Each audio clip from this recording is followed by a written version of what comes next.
pour voir la nuque. Profitez-en pour regarder ce qui se passe au niveau du cerveau.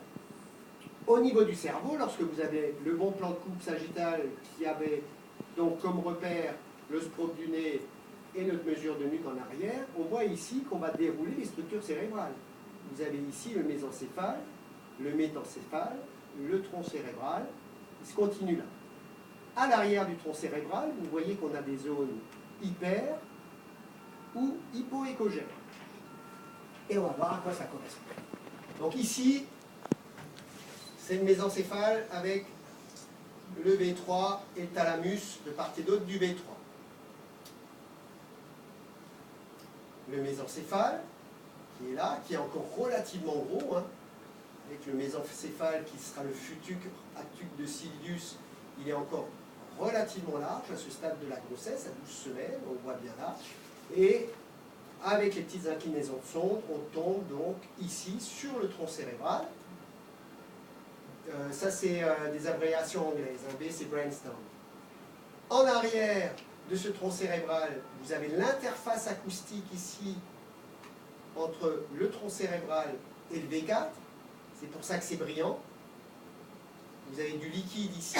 Et donc, je vous rappelle en échographie que le liquide va surligner des interfaces acoustiques et donner un aspect blanc.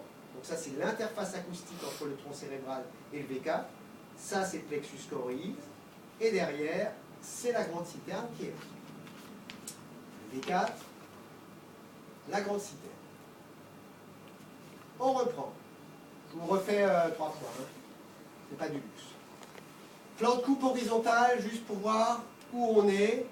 Ici, on est en avant, on voit du plexus choroïde, mais on voit que lorsqu'on a une sonde qui est inclinée perpendiculaire au fœtus, vous avez l'info du cerveau, les plexus choroïdes, mais plus en arrière, vous tombez sur les thalamies, le V3, les troncs cérébraux en arrière, et l'aqueduc de Sylvius, si j'inclinais un peu ma sonde vers le bas, on le verrait très bien ici. Et mettez-vous dans l'œil aussi cette distance entre la paroi et la partie arrière des troncs cérébraux. On incline plus bas, vous voyez, je descends, et donc du coup on tombe sur du plexus choroïde devant, et en arrière, en étant horizontal, on tombe sur la fosse postérieure avec le V4, les plexus choroïdes et la grande citerne. Un autre plan de coupe, et on reprend. Tronc cérébral,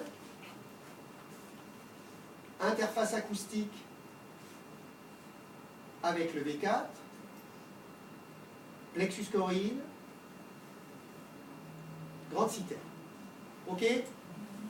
Si vous avez ça dans l'œil, vous ne devez pas rater un spina bifida, puisque le signe d'appel du spina, comme au deuxième trimestre, c'est l'engagement, entre guillemets, l'engagement cérébelleux, et donc vous n'avez